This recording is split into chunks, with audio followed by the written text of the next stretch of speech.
Você é luz. Evangelho de Marcos. Comentário de Mari Persona. Na parábola do semeador, a produção da boa terra aparece em quantidades diferentes. É que a ação da palavra em diferentes pessoas produz diferentes resultados. Lucas acrescenta que as que caíram em boa terra são os que, com coração bom e generoso, ouvem a palavra e retêm e dão fruto, com perseverança. Lucas 8,15. Isto indica que mansidão, generosidade e retidão estão associadas à produção de fruto, além da paciência necessária ao seu amadurecimento. Também existe uma diferença na ordem do fruto, na mesma parábola em Mateus, em Marcos e em Lucas. Enquanto neste evangelho de Marcos a quantidade de fruto é crescente, um produziu 30, outro 60, outro 100, Marcos capítulo 4, versículo 8, Mateus inverte os números, indo do maior para o menor. Um 100, outro 60, outro 30, Mateus 13, 8. No evangelho de Marcos, Jesus é o perfeito servo e mestre que ensina. E assim é quando nós aprendemos algo. Nós crescemos gradualmente no conhecimento. Em Mateus, porém, Jesus é o Messias e Rei de Israel. E o caráter daquele evangelho é mais dispensacional, mostrando um declínio na produção de fruto à medida que o tempo passa. Mas tudo isso é o aspecto exterior do reino, o que é corroborado pela declaração de Jesus. Quem traz uma candeia para ser colocada debaixo de uma vasilha ou de uma cama? Acaso não a coloca no lugar apropriado? Marcos 4, 21. O testemunho de Deus serve para lançar luz e expor as coisas exatamente como elas são. A candeia ou lamparina nos fala do nosso testemunho, e este não deve ser colocado debaixo de uma vasilha, oculto pelas coisas que nós usamos nas nossas atividades diárias. Também não deve ficar debaixo da cama, que é o lugar do sono e da preguiça. Aquilo que é fruto para Deus é luz para os homens, e isto não precisa depender de algum dom. Os dons são para evangelização, pastoreio e ensino, mas é com a expressão da vida diária que nós testemunhamos de Cristo no nosso andar aqui neste mundo. Deus deixa os seus aqui, os que lhe pertencem aqui no mundo, para que sejam puros e irrepreensíveis, filhos de Deus inculpáveis, no meio de uma geração corrompida e depravada, na qual vocês brilham como estrelas no universo, retendo firmemente a palavra da vida. Filipenses 2, 15 a 16. Aquilo que é obra de Deus oculta no coração não deve ficar só ali, porque não há nada oculto senão para ser revelado, e nada escondido senão para ser trazido à luz. Marcos 4, 22. Por isso, a parábola nos fala do efeito exterior que é causado pela palavra de Deus no reino de Deus.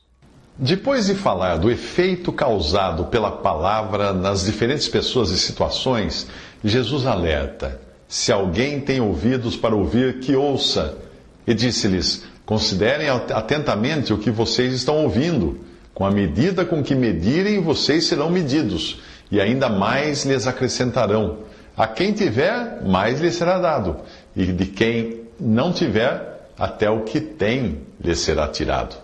Isso está em Marcos 4, 23 a 25. Esse ouvir tem dois aspectos: o que ouvimos e como ouvimos. O que ouvimos tem a ver com a nossa responsabilidade de julgar se algo vem de Deus, do diabo, do mundo ou da carne. Nem todas as vozes no mundo falam a pura palavra de Deus. Alguns pregam a lei de Moisés como meio de salvação, mas ela foi dada a fim de que, pelo mandamento, o pecado se mostrasse sobremaneira maligno. Em Romanos 7, 13, a lei não foi dada para salvar, a lei foi dada para mostrar que o pecado é maligno. A lei não absolve o pecador, a lei o acusa, o condena. Outros pregam preceitos de homens, outros pregam mensagens motivacionais, superstições, e hoje tem até gente pregando humor, fazendo de pregações um stand-up, uma comédia. Com tantas ideias, filosofias e doutrinas, o único guia seguro para verificar o que nós ouvimos é a Bíblia, a palavra de Deus. Existe também a responsabilidade de conferir a idoneidade da fonte. Acaso pode sair água doce e água amarga da mesma fonte? Meus irmãos, pode uma figueira produzir azeitonas ou uma videira figos? Da mesma forma, uma fonte de água salgada não pode produzir água doce. Fala Tiago em capítulo 3, versículos 11 ao 12. Eu costumo receber links, textos e vídeos de pessoas querendo saber a minha opinião sobre aquele material. E se eu fosse experimentar tudo, seria o mesmo que comer qualquer alimento à venda no mercado, na padaria, na feira. Mas o fato de algo estar sendo vendido não significa que seja bom. Pode fazer mal à saúde ou pode estar estragado.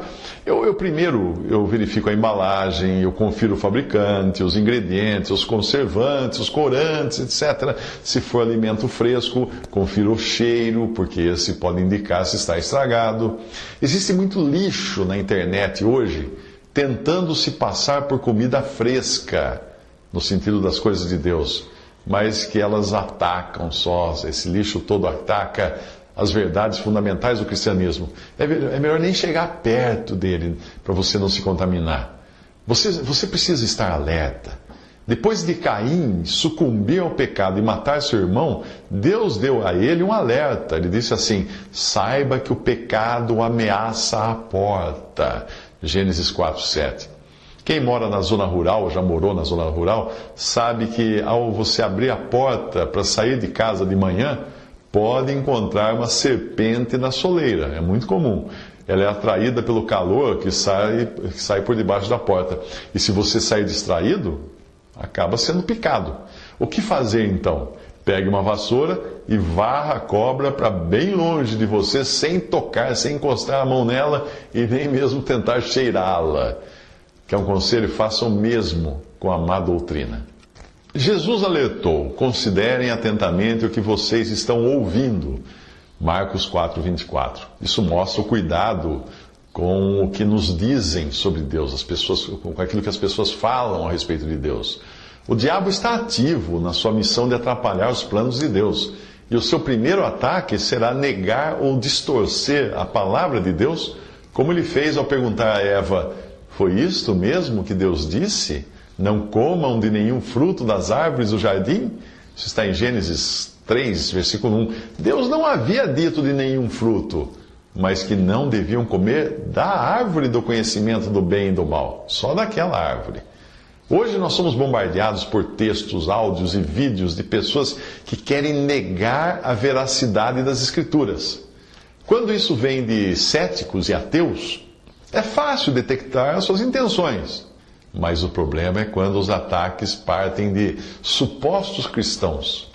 Alguns trazem títulos como doutor em divindade, professor de hebraico, mestre em Bíblia.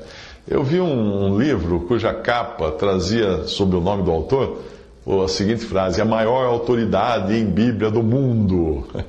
Aí eu fui buscar pelo nome dessa pessoa na internet e descobri que ele é professor e chefe do departamento religioso de uma universidade. Ou seja, ele ensina a religião. Ele era cristão, segundo a biografia dele na Wikipedia, ele era cristão, mas tornou-se agnóstico e hoje escreve livros falando mal da Bíblia e de Jesus. O curioso deste e de outros autores que tentam negar os fundamentos da fé cristã é que eles sempre recorrem à Bíblia, a mesma que eles afirmam não ser digna de confiança. E é graças à Bíblia que eles têm o ganha-pão deles, mesmo não crendo nela. São tipos assim que ensinam os pastores e ministros nas universidades e que depois irão disseminar suas ideias nos púlpitos das igrejas. Existem também os que argumentam que a Igreja Católica corrompeu as Escrituras e por isso nós não podemos confiar nelas. Ah, é? O problema é que ninguém possui os manuscritos originais escritos pelos apóstolos. O que deixa no ar a seguinte pergunta: como é que esses caras sabem que os textos que nós temos foram adulterados se ninguém tem acesso aos originais? Você só pode dizer se algo é falso quando tem o verdadeiro para comparar. Aí tem um ataque mais sutil que vem daqueles que dizem que a Bíblia não é a palavra de Deus, mas ela apenas contém a palavra de Deus. Muitas religiões hoje, evangélicas e católicas, falam isso. Isso dá margem a qualquer um selecionar na Bíblia aquilo que ele considera ser a palavra de Deus e descartar o resto. Obviamente, será difícil encontrar dois leitores que concordem no que eles acham que é e o que não é a palavra de Deus. Todavia, qualquer um que conheça Cristo como Salvador e a Deus como Pai, descansará na certeza de que a Bíblia é, sim, inerrante palavra de Deus. O maior interessado de que as Escrituras chegassem intactas até nós é Deus, o autor delas. Aqui e ali podem existir pequenas falhas de copistas e tradutores, mas Deus estará sempre no controle e nós podemos também comparar os textos em hoje centenas de manuscritos e versões e viver tranquilamente sabendo que Deus nos fala através das Sagradas Escrituras. Ao dizer, se alguém tem ouvidos para ouvir, que ouça, Jesus chama a atenção para dois aspectos do ouvir: o que ouvimos e como ouvimos. Se nós não julgarmos o que nos chega aos ouvidos, se não passarmos uma régua, que é a régua da palavra de Deus, acabaremos contaminados e produzindo frutos de tradição religiosa, legalismo e opressão. O mundo religioso está cheio de pessoas que deturpam o ensino das Escrituras para satisfazer seus próprios interesses e oprimem as pessoas com isso. Quando os homens afirmarem algo, pergunte onde aquilo está na Bíblia. Muito cuidado com alguns desses supostos profetas, que são abundantes hoje no meio pentecostal e neopentecostal e falam ousadamente na primeira pessoa, fingindo ser a voz de Deus. Eles costumam trazer uma revelação fresquinha, sob medida para você, do tipo, meu servo, tenho uma mensagem para ti, ou então, vou te dar vitória, ou então, tenho uma grande obra para ti. Você já deve ter visto alguém falar assim, não é? Às vezes até mudando o tom de voz, meu servo. Não caia nessa, não caia nessa. Você tem a Bíblia e deve saber que toda a revelação de Deus está ali na Bíblia. Essas profetadas em tom de ameaça não passam de técnicas de manipulação.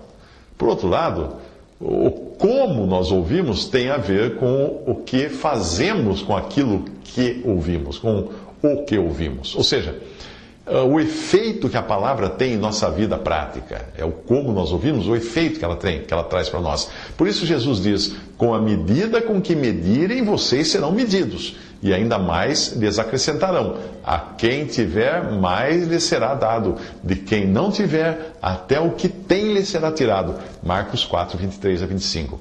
É recebendo a palavra de Deus que nós ficamos capacitados a frutificar. E na parábola, um pouco antes dessa passagem, Jesus já havia falado das consequências de se semear num bom solo. O fruto só pode vir da palavra semeada e se eu a receber em qualquer medida. Deus então fará com que ela multiplique. Porém, aconteceu, se eu me recusar a receber essa palavra, como aconteceu com a semente que caiu à beira do caminho, em solo rochoso, entre espinhos, eu acabarei perdendo o que parecia ter recebido. Até o que eu parecia ter me será tirado. Jesus falou da candeia que deve ser colocada num lugar alto para iluminar a casa. E assim é com o cristão. Quanto mais a nossa luz brilhar, mais luz nós teremos. E quanto menos compartilharmos a luz, menos luz receberemos, até o ponto que quem não tiver, até o que tem lhe será tirado. Deus não tira a vida eterna do crente, mas se ele perder a comunhão, Deus tira sim a luz do Evangelho da glória de Cristo, que é a imagem de Deus. 2 Coríntios 4, 4. Quem olhar para ele, para esse crente que perdeu esse brilho, não perceberá nada diferente do incrédulo. Pois se o coração angustiado oprime o espírito, a alegria do coração transparece no rosto. Provérbios 15, 13. E é impossível imaginar uma face mais radiante do que a daquele que tem a certeza da vida eterna pela fé em Cristo Jesus.